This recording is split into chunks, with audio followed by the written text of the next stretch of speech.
Salutare astăzi, o să facem, ca așa mea, în Roblox. Înainte de toate notate, un like, share cu și căpățel.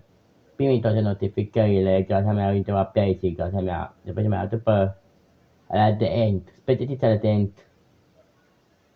Alea de end, într-un fel, să zici, asta zic eu. Alea care le pască.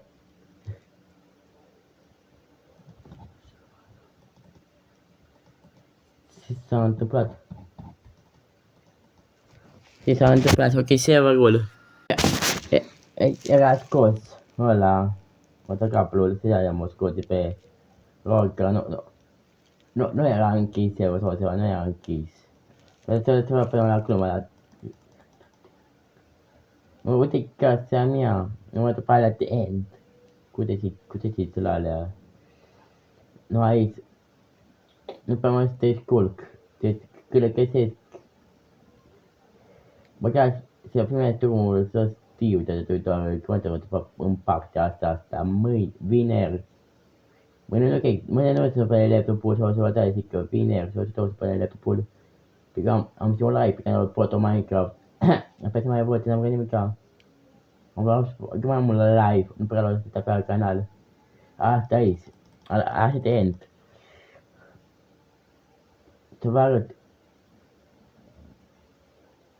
o să vă arăt ceva interesant.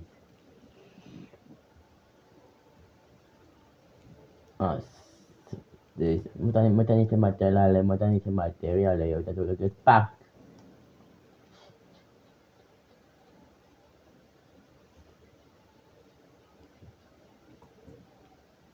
Ține te roțe. Ține te roțe. Skeletonul măcii.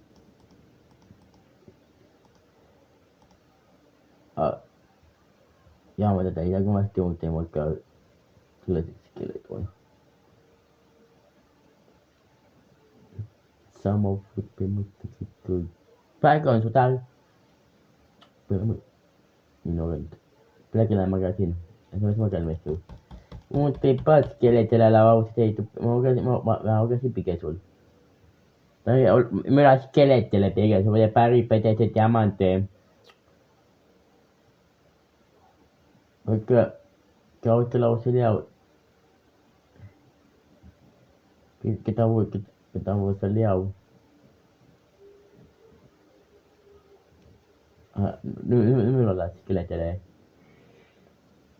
Și până